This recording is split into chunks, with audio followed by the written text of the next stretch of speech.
former votre manager. Est-ce que vous le savez? Parce que si ce n'est pas vous qui le faites, personne ne le fera.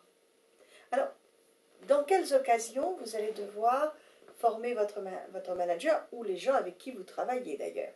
Eh bien, quand rien ne va plus.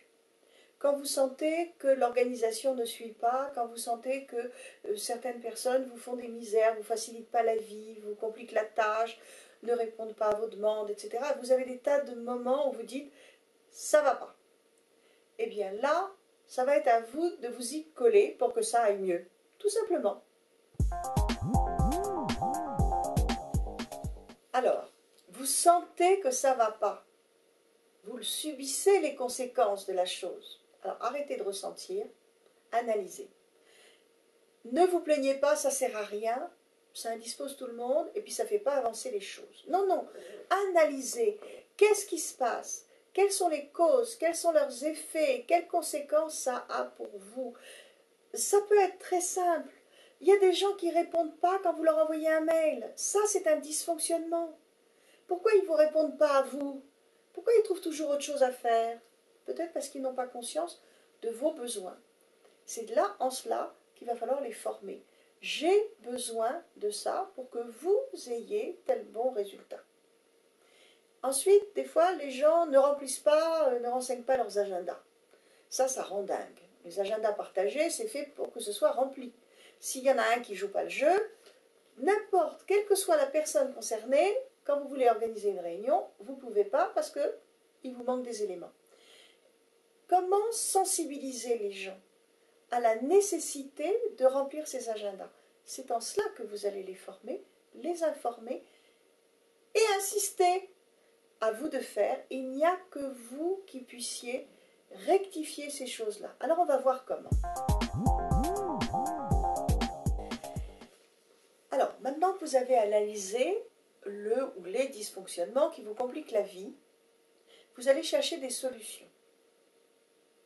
Quelquefois, elles sont très simples, des fois elles demandent un peu plus de réflexion. Il faut que vous en trouviez.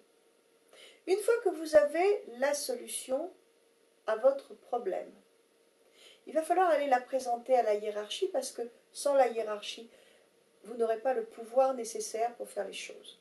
Donc, allez présenter vos solutions et argumentez-les de façon très personnelle pour les autres.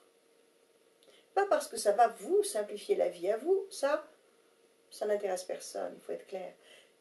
Qu'est-ce que ça va apporter à l'entourage professionnel, aux personnes avec qui vous travaillez? Et c'est ces arguments-là qui vous permettront d'imposer vos solutions. Ça sera bien pour tout le monde. C'est là où pour faire passer et mettre en place vos solutions, il va falloir former les gens. Alors, moi je vous conseille un tout petit support écrit que vous enverrez ou par mail ou par note de service, je ne sais pas comment vous fonctionnez, mais en général c'est par mail.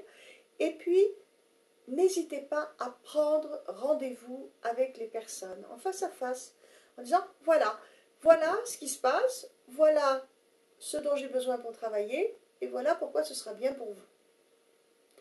Et vous leur apprenez à faire.